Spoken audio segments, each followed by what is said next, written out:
Hello, in this video I'm going to be showing you how to create and use virtual corporate cards, or better known as VCCs, using your Mamo account.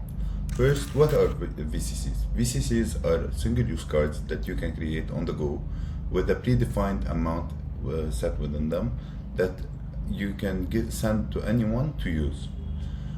To create a virtual corporate card, we have this API called Post VCCs, and it expects a multi-part form data body, which has two required fields, the amount and the email, and two optional fields, the booking ID and the verification email. Let's go through them one by one. The amount is the amount that will be debited to the card, and it is the amount that the card can be used for.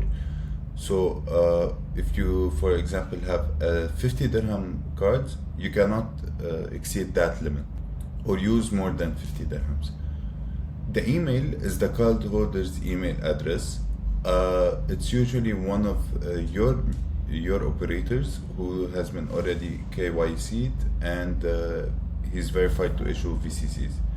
The booking ID is just a reference that you can send to keep track of your booking in case you are using the virtual corporate card for accommodations or travels.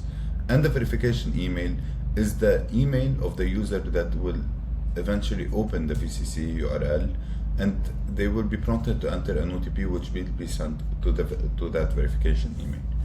Now let's see it in action. For example, here I have a VCC opened and created for 100 dirhams and booking ID 123456. The API will return a URL that I can use or send to anyone to use the VCC. When I open this URL, I will get the following: a simple brief of my VCC, the amount, the booking reference that I sent, and the card details.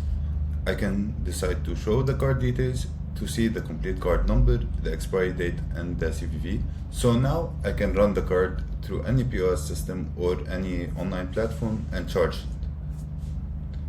Thank you.